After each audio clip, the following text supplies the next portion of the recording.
anak rantau bisa.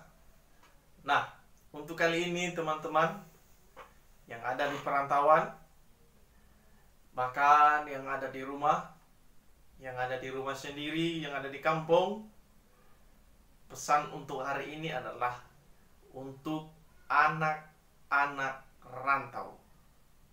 Salam dari saya, Lasi Channel. Jangan lupa untuk subscribe, like, komen, dan share kepada teman-teman yang lain.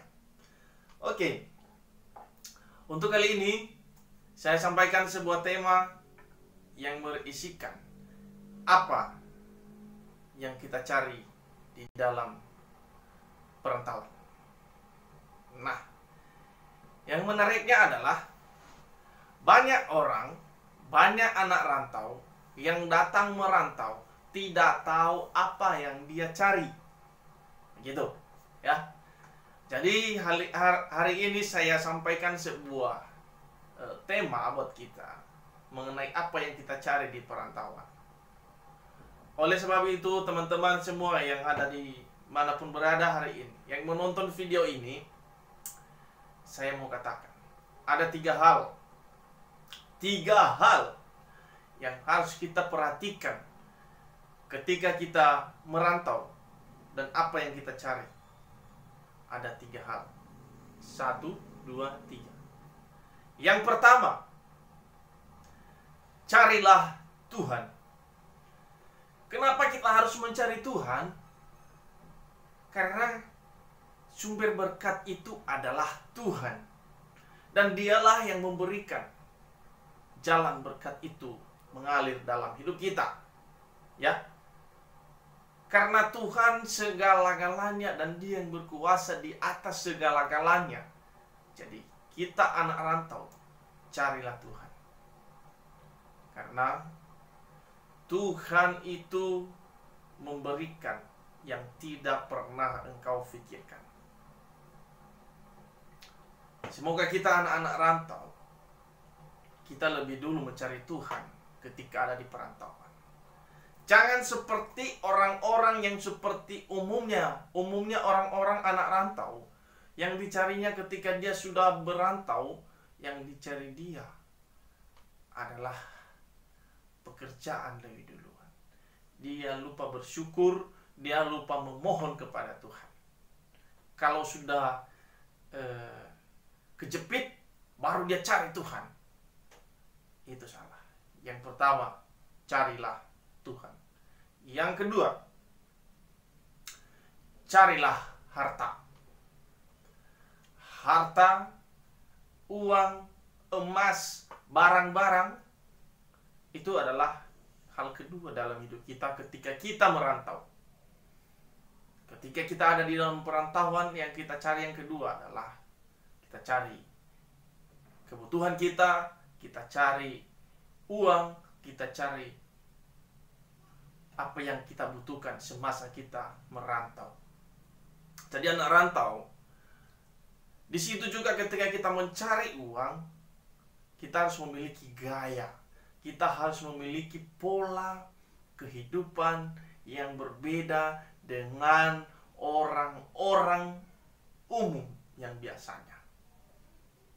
Kita harus hemat. Kita harus irit. Kita harus menyimpan sedikit uang kita. Kalau sekiranya kita mempunyai gaji 2 juta, selayaknya kita simpan minimal 500 satu bulan. Karena kita tidak tahu kapan kita sakit, kapan kita batuk, kapan kita ingusan, kapan kita sakit kepala, kapan kita masuk angin. Jadi anak rantau wajib tahu hal itu.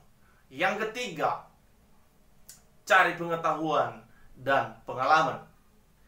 Anak-anak Tuhan yang ada di perantauan, ketika engkau berangkat dari kampung menuju tempat engkau merantau, yang kamu perhatikan adalah carilah ilmu pengetahuan, carilah pengalamanmu.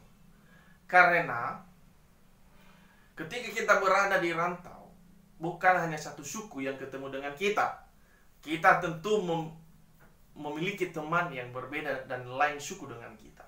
Oleh sebab itu, nyatakan bahwa Anda bisa, bahwa kita bisa. Anak rantau bisa memiliki pengetahuan dan pengalaman dengan cara kita bergaul dengan orang yang bijak, kita bergaul dengan orang yang baik, kita bergaul dengan orang-orang yang dekat dengan Tuhan. Jadi mereka bisa menuntun kita.